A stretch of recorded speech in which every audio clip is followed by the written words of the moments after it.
Ama Merna. Ayan.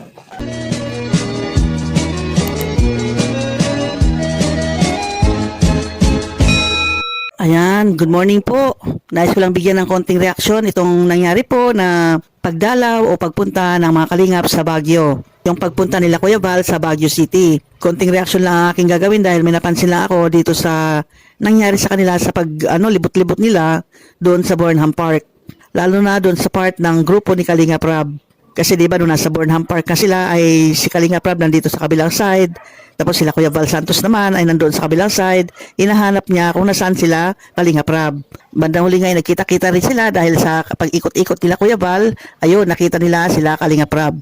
Napakamainit po ang pagtanggap ng mga taga Baguio, yung mga Kailokanuhan dyan. At yung mga Katagalugan na rin at ibang mga at yung iba ring mga dialekto ay talaga napakainit ang pagtanggap nila dito sa Kalingap team. Tuwang-tuwa nga ang lahat dahil lahat sila pinagkaguluhan talaga. Maging yung mga Kalingap Angels, Kalingap Boys, pati si Arjun ay talaga nga naman nakikipagpicturan pa sila kay Arjun. Kilalang kilala nga ang Kalingap doon sa Baguio. Kaya hindi sila magkanda kumayaw doon sa kanilang pagsalubong sa Kalingap doon. Sulit kumbaga, sabi ng mga taga Baguio, sulit na sulit yung kanilang pagpunta doon sa lugar ng Burnham Park dahil nakita nila ng personal sila Kuya Val Santos Matubang, sila Kalingap Rab at lahat ng mga kasama doon sa team na yaan. Nakakatuwa rin dahil maging yung mga Kalingap Angels ay kilala sila. Picture dito, picture doon, ay makita mo nga naman talaga. Para silang mga artista, di ba? At yung Kalingap Boys ganun din, pa-picture dito, pa-picture doon, may mga fans na rin sila. Maging si Arjun ay tuwan-tuwa rin dahil maraming nakakakilala sa kanya. Nagkakagulo-gulo nga dahil yan, siksikan, kanya-kanya silang pa-selfie, kanya-kanya silang pa-picture sa bawat isa sa Kalingap. Dito sa meet and greet dito sa Baguio ng mga Kalingap ay may napansin lang po akong isang senaryo na kung tutuusin, kung aking paulit-ulitin na panoorin ay namangha ako dito sa akin nakita. Kasi bihira ito bihira yung ganitong pangyayari. Ang aking tinutukoy dito mga Kalingap ay itong si Star Rocks. Marami nakakakilala na rin kay Star Rocks at marami na rin nagpapapicture sa kanya. Pero napansin ko po itong ginawa ni Star Rocks mga Kalingap na kakaiba po talaga. Sa lahat po ng mga nandoon, tanging si Star Rocks lang nakitaan ko ng ganito. Pero may kanya-kanya naman talaga silang gawa, di ba? Kanya-kanya silang mga assignment siguro, kanya-kanya silang mga gawa. Siyempre pag nandoon na nagkakagulo na, yan, pa-picture nga dito, pa-picture doon, may hahatak sa'yo para sa picture lang, ganyan. Lahat sila ay naging matagumpay at naging masaya yung time na yaan. Ito ang nabanggit ko kay Star Rocks na sinabi kong kakaiba siya kasi maaaring si Star Rocks ay hindi ito na assign o hindi ito itinoka ni Kalingap Rab na magbantay sa kanya. Hindi naman siguro sinabihan na gano'n, di ba? Si Star Rocks ay hindi naman siguro sinabihan ni Kalingap Rab na magbantay sa kanya. Pero dito sa mga kuha, dito sa video, makikita mo na si Star Rocks ay talaga nakabantay kay Kalingap Rab. Pansin po ba ninyo mga Kalingap? Para siyang isang PSG, di ba? Isang PSG na nakabantay sa presidente, ganyan, na hindi umihiwalay o na hindi humihiwalay sa likod ng presidente. Ganyan ang PSG, di ba? Nakaguard doon sa kanyang binabantayan. Palagay ko si Starax hindi sinabihan ni Kalingap Rab na bantayan siya. Sa akin palagay lang po yun. Pero ang ginawa ni Starax ay isang pagkukusa yung kanyang ginawa. I-correct po ninyo ako kung mali po yung aking obserbasyon mga Kalingap ha. Kasi ito lang naman ay obserbasyon ko. Ito yung aking komento lang o reaction sa bagay na aking nakita. Yung si Starax ay sa palagay ko lang ito ay hindi siya sinabihan ni Kalingap Rab na bantayan siya. Kundi makikita mo naman na si Starax ay lagi nandyan sa likod ni Kalingap Rab. At ang ginagawa niya, palingon-lingon. Tinitingnan niya yung mga lumalapit kay Kalingap Rab. Talagang napaka-alerto niya. Para siyang isang gwardiya talaga na ginampanan niya yung kanyang trabaho. Prinotektahan niya si Kalingap Rab. Bagamat hindi ito yung kanyang trabaho, pero ginawa niya yung nararapat niyang gawin. Pagmamalasakit yung kanyang ginawa. Kaya tingnan ninyo, yan, nandyan siya palagi sa likod ni Kalingap Rab. Nakabantay siya at hindi siya humihiwalay. Kung humihiwalay man yan, ay saglit lang at babalik din. Nandyan siya sa likod ni Kalingap Rab at talaga nga naman, pinagmamasdan niya ang lahat na nandyan sa paligid niya. In fairness naman lahat naman ng mga Kalingap ay nagbabantayan naman talaga sila sa isa't isa.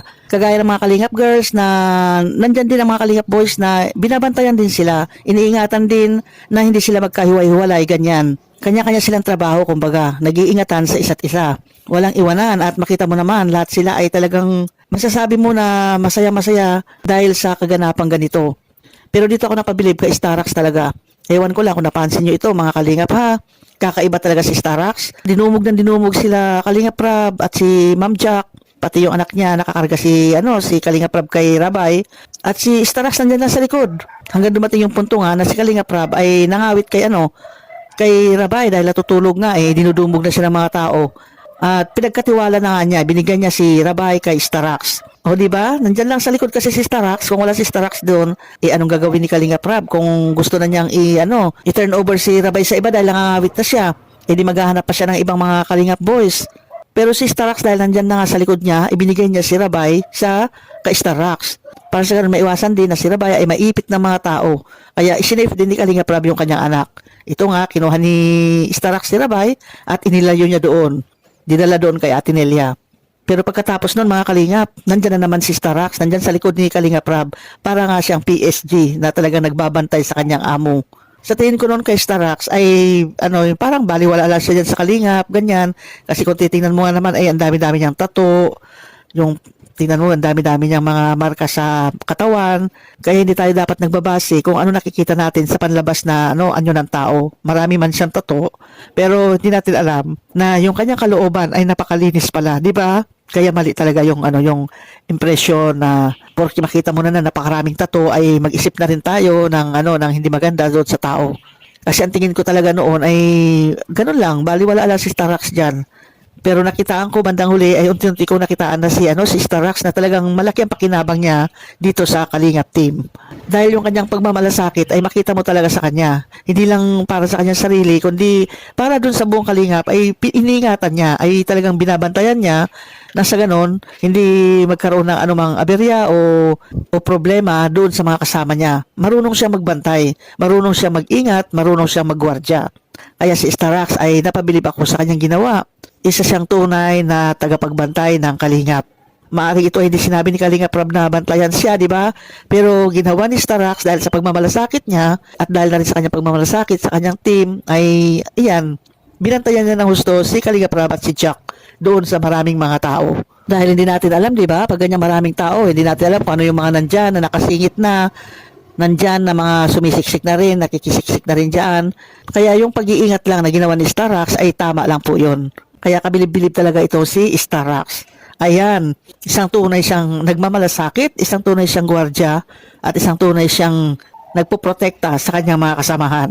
Yan lang masasabi ko mga Kalingap tungkol dito sa meet and greet ng Kalingap team doon sa mga taga Baguio. Napansin ko lang at kapansin-pansin naman talaga na ito si Starax ay tunay na nagmamalasakit, naggwardya, nagpoprotekta kay Kalingap Rab at sa mga kasamahan nila. Okay, hanggang dito na lamang po. Salamat sa inyong panonood. Hanggang sa muli. Bye-bye!